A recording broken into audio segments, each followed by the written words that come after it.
और आज भी कुछ ऐसी ही तस्वीरें सामने आई, जहां संसद का मानसून सत्र आज हंगामे और सियासी टकराव के बीच अनिश्चितकाल के लिए स्थगित कर दिया गया। राज्यसभा और लोकसभा की कार्रवाई के साथ ही मानसून सत्र का समापन हो गया, लेकिन पूरे सत्र के दौरान सत्ता पक्ष और विपक्ष के बीच तीखी बहस देखने को मिली। कई अहम मुद्दों पर विपक्ष ने सरकार को घेरने की कोशिश की तो सत्ता पक्ष ने भी विपक्ष के आरोपों का जोरदार जवाब दिया। सत्र के आखिरी दौर में संसद परिसर का माहौल भी पूरी तरीके से सियासी रंग में रंगा नजर आया। मकर द्वार पर सत्ता पक्ष और विपक्ष के सांसद आमने सामने नजर आए। विपक्ष ने चढ़ावा चोरी के मुद्दे को जमकर उठाया, वहीं दिल्ली में हुए लाठीचार्ज के मुद्दे को लेकर विरोध प्रदर्शन किया और सरकार पर सवाल खड़े किए। वहीं एनडीए सांसदों ने जेपीएससी धांधली मामले को लेकर संसद परिसर में प्रदर्शन किया, यानी सदन के भीतर हंगामा और बाहर प्रदर्शन। मानसून सत्र का आखिरी दिन भी सियासी टकराव से भरा रहा। अब देखना होगा कि संसद में उठे इन मुद्दों का असर आने वाले दिनों में राजनीति पर कितना पड़ता है।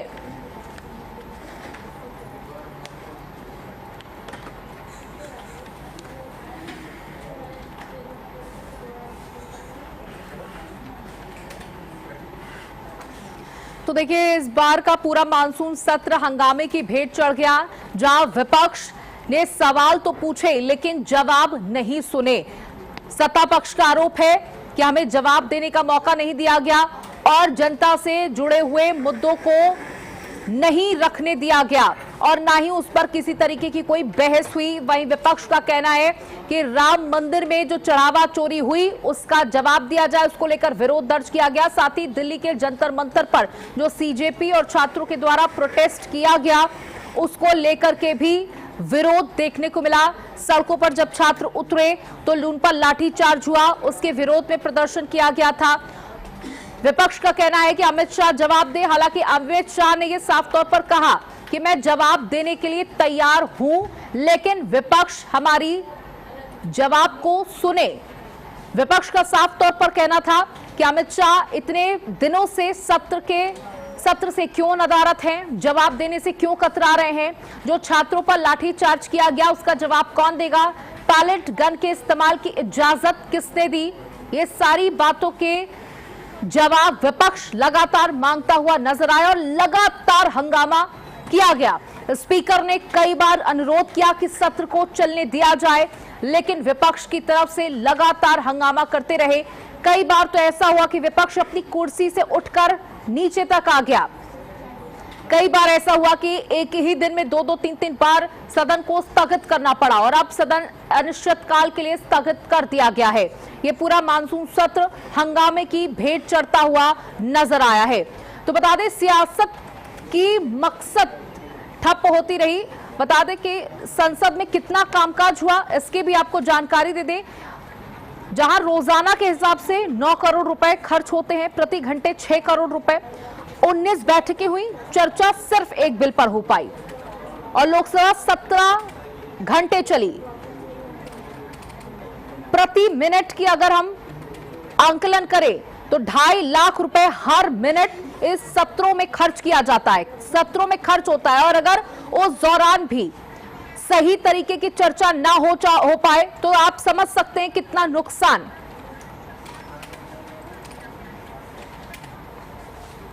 सियासत ही अगर मकसद था तो संसद में सियासत करना जरूरी नहीं। वो एक ऐसी जगह है जहां पर आप अपनी बातों को रख सकते हैं, जनता से जुड़े मुद्दों को रख सकते हैं।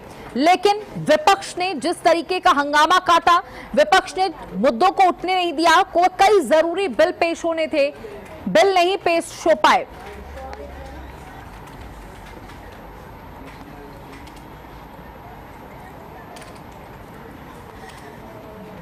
तो ये आपको तस्वीरें दिखा रहे हैं जहां एनडीए सांसदों ने भी प्रदर्शन किया और इंडिया ब्लॉक का भी प्रदर्शन देखने को मिला। इंडिया ब्लॉक का प्रदर्शन था राम मंदिर में चढ़ावा चोरी के मामले को लेकर और एनडीए का प्रदर्शन था जो झारखंड में बच्चों का प्रोटेस्ट चल रहा है उस पर इंडी गठबंधन का एक भी व्यक्ति कुछ क्यों नहीं बोल रहा है।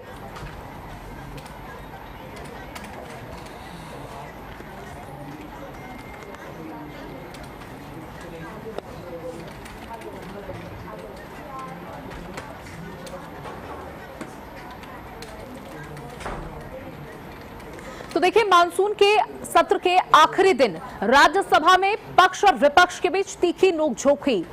बता दें कि मल्लिकार्जुन खड़गे ने बड़ा आरोप लगाया पक्ष पर और कहा कि मेरा अपमान किया गया हल्द्वानी में। बता दें कि हल्द्वानी में कांग्रेस पार्टी की तरफ से एक सभा का आयोजन किया गया था, जहां उन्होंने छात्रों को संबोधित किया था। राज्यसभा की कार्रवाई शुरू होते ही कांग्रेस अध्यक्ष मल्लिकार्जुन खड़गे ने उत्तराखंड के हल्द्वानी में भाषण के बाद हुए शुद्धिकरण का मुद्दा उठा दिया, जिस पर केंद्रीय मंत्री जेपी नड्डा ने खड़गे के शुद्धिकरण के आरोपों का जवाब दिया।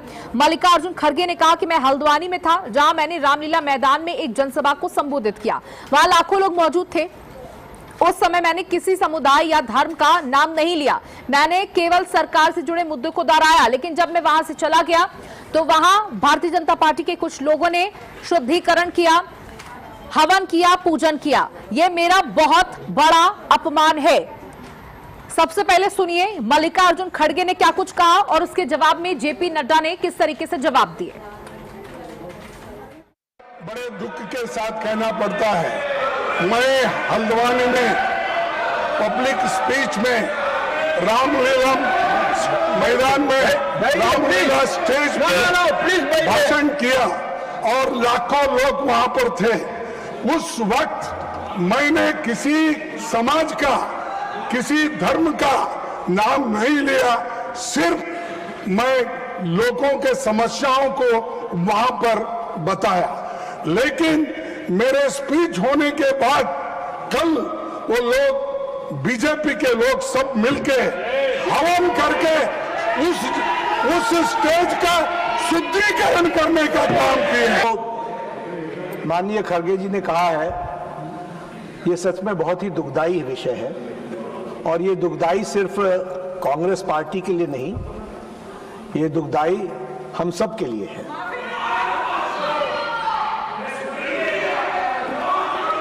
बीजेपी, क्योंकि खड़गे साहब ने कहा कि बीजेपी के लोग थे, मैं स्पष्ट करना चाहता हूं, यहां राष्ट्रीय अध्यक्ष जी भी बैठे हैं और मैं भी पूर्व राष्ट्रीय अध्यक्ष रहा हूं। BJP does not subscribe to such activities, never.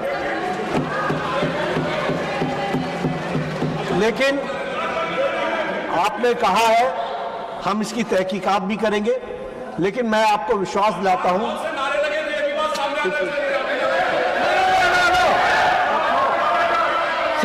Secretary, you take your seat. Tarun Suk, when leader of the house is on his legs, why you are shouting? लेकिन जो भी बात हुई है उसकी तहकीकात जरूर होगी, लेकिन मैं स्पष्ट करना चाहता हूं, इस तरह की एक्टिविटी को भारतीय जनता पार्टी कभी भी सब्सक्राइब नहीं करती है। मैं भर्त्सना करता हूं और मैं भर्त्सना भी करता हूं और राष्ट्रीय अध्यक्ष जी इसको गहराई से देखेंगे भी, लेकिन आपकी भावनाओं को जो ठेस पहुंची है वो सच में हम सबके लिए खेद का विषय है। और इसी बीच एक और बड़ी खबर आपको बता दें, जहां प्रधानमंत्री और गृह मंत्री अमित शाह के बीच में हाई लेवल मीटिंग हुई है। सत्र खत्म होने के बाद प्रधानमंत्री नरेंद्र मोदी और गृह मंत्री अमित शाह के बीच में यह हाई लेवल मीटिंग हुई है। बता दें कि आज से मानसून सत्र खत्म हो चुका है और उस सत्र में के खत्म होने के तुरंत बाद गृह मंत्री अमित शाह और प्रधानमंत्री नरेंद्र मोदी में मीटिंग हुई है। संसद भवन में दोनों के बीच ये हाई लेवल मीटिंग हुई है।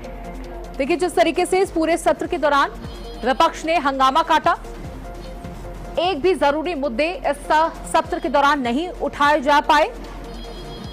विपक्ष का कहना है कि हमने जनता से जुड़े हुए मुद्दों को उठाया, हमने छात्रों से जुड़े हुए मुद्दों को उठाया, लेकिन इस पर सरकार जवाब देने को तैयार नहीं है। और इसके बाद पूरा मानसून सत्र अब खत्म हो चुका है और ये पूरा सत्र जो है वो हंगामे की भेंट चढ़ता हुआ नजर आया। सत्र खत्म होने के बाद संसद भवन में गृह मंत्री अमित शाह और प्रधानमंत्री नरेंद्र मोदी के बीच में यह हाई लेवल मीटिंग हुई है। बताया जा रहा है कि 1-to-1 मीटिंग थी।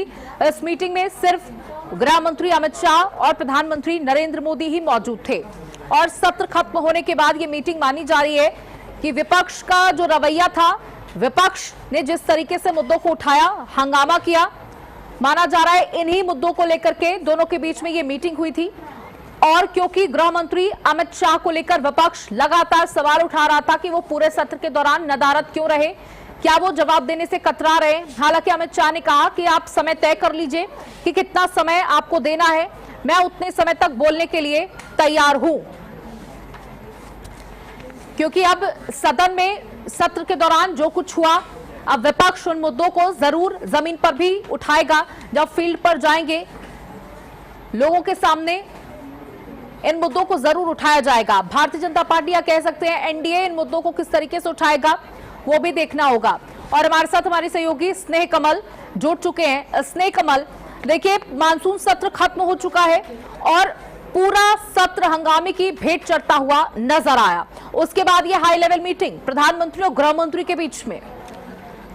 जी बिल्कुल, आज प्रधानमंत्री नरेंद्र मोदी गृहमंत्री अमित शाह के बीच जो है हालिया मुलाकात जो संसद भवन में हुई है, बैठक तो मानसून सत्र की समाप्ति और विपक्ष के रवैये जैसे राजनीतिक मुद्दों के बीच बुलाई गई है। तो कुल मिलाकर 13 अगस्त को मानसून सत्र के अंतिम दिन जो कैबिनेट की बैठक होती है, कैबिनेट की बैठक के बाद सदन कार्यवाही स्थगित होती है। इस बीच प्रधानमंत्री नरेंद्र मोदी और गृहमंत्री अमित शाह की मुलाकात होती है, दोनों मौजूद होते हैं। तो कुल मिलाकर जो जिस तरह से मानसून सत्र का जो पूरा समय एक तरह हम कह सकते हैं पक्ष और विपक्ष की अदावत के बीच खत्म हुआ, उसके बाद हालांकि सदन कह सकते हैं अनिश्चितकाल के लिए स्थगित कर दिया गया है। ऐसे में पक्षी जरूर हंगामे और विभिन्न मुद्दों को लेकर जो ये बैठक हुई है प्रधानमंत्री नरेंद्र मोदी गृहमंत्री अमित शाह के बीच, हम कह सकते हैं काफी अहम बैठक है।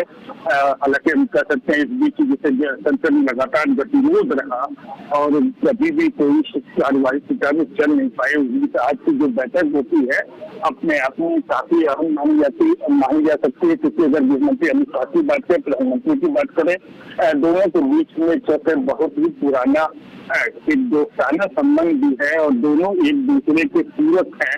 और अक्सर हम कहते हैं प्रधानमंत्री के संकट मोचक के रूप में गृहमंत्री अमित शाह हमेशा खड़े रहते हैं। तो यह मुलाकात जिस समय हुई है, जो राजनीतिक परिवेश है, जो स्थितियां हैं, उसे देखते हुए कह सकते हैं काफी अहम बैठक की है। बिल्कुल स्नेह कमल, तो ये मीटिंग माना जा रहा है कि जिस तरीके का पूरा सत्र के दौरान हमने रवैया देखा विपक्ष का, और आज अगर राज्यसभा की हम बात करें तो राज्यसभा में मल्लिकार्जुन खड़गे ने भारतीय जनता पार्टी पर बहुत बड़ा सवाल उठाया है उनके अपमान का।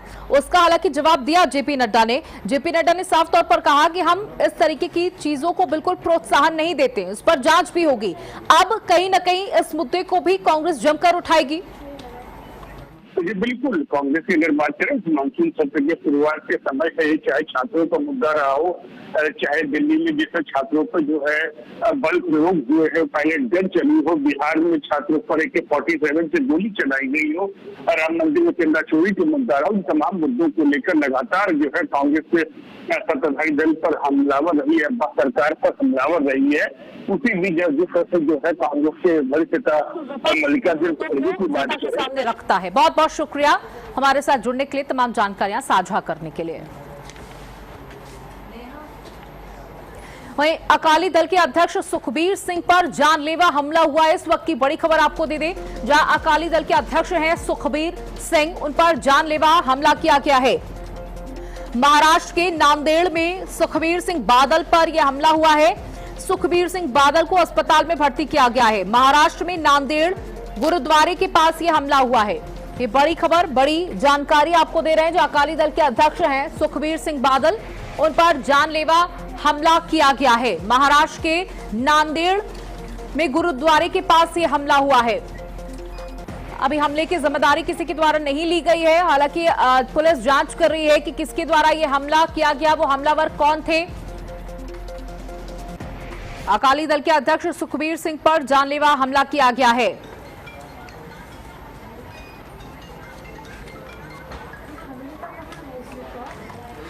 तो अकाली दल के अध्यक्ष सुखबीर सिंह बादल पर यह जानलेवा हमला किया गया है।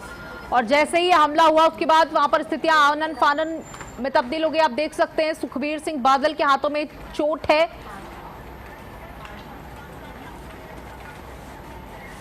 और हमारे साथ वरिष्ठ पत्रकार मुरारी सिंह जुड़ चुके हैं। पूरी घटनाक्रम जानना चाहूंगी।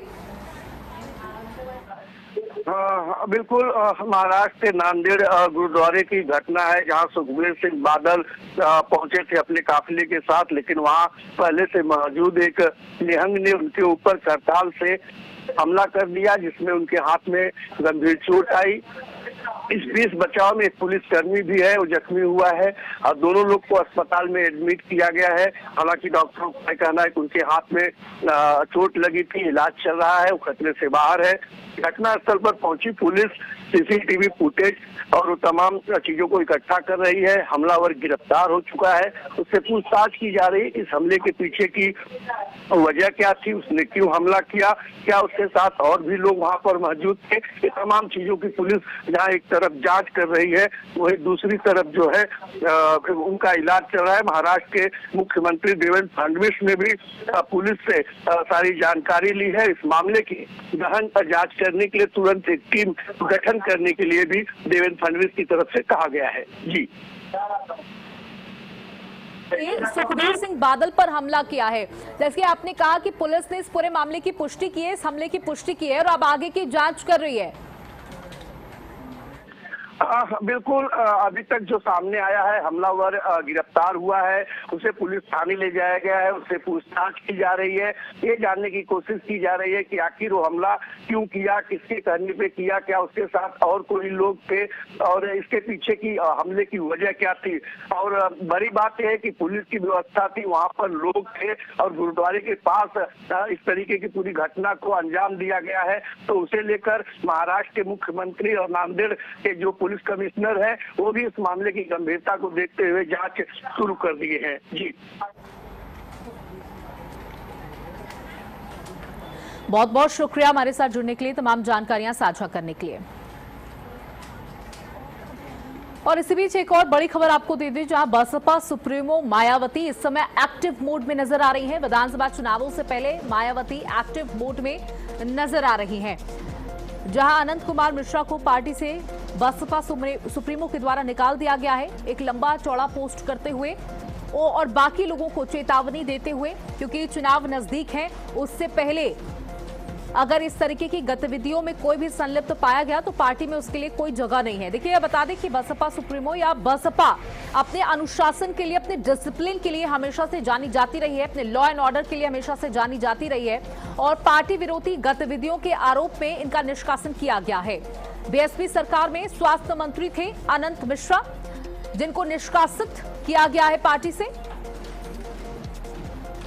तो ये बड़ी जानकारी आपको दे दें, जहां विधानसभा चुनाव से पहले एक्शन मोड में बसपा सुप्रीमो मायावती नजर आ रही हैं, जहां अनंत कुमार मिश्रा को पार्टी से निकाल दिया गया है।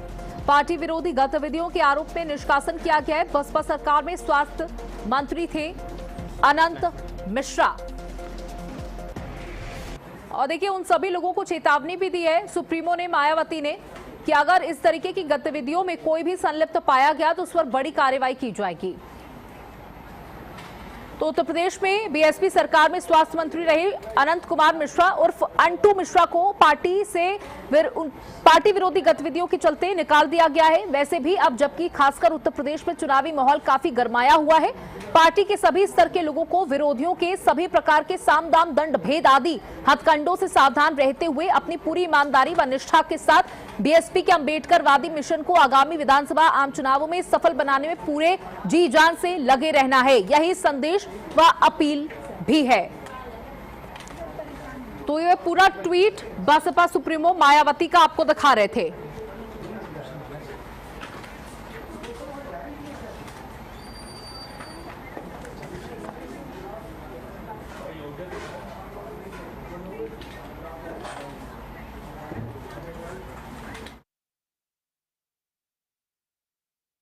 बसपा सुप्रीमो मायावती ने की दो टूक, जो भी पार्टी विरोधी गतिविधियों में पाया जाएगा उसको बाहर का रास्ता दिखा दिया जाएगा।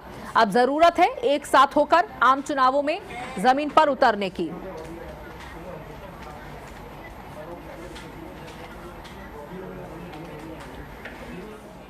और इसी के साथ इस बुलेटिन में इतना ही। नमस्कार।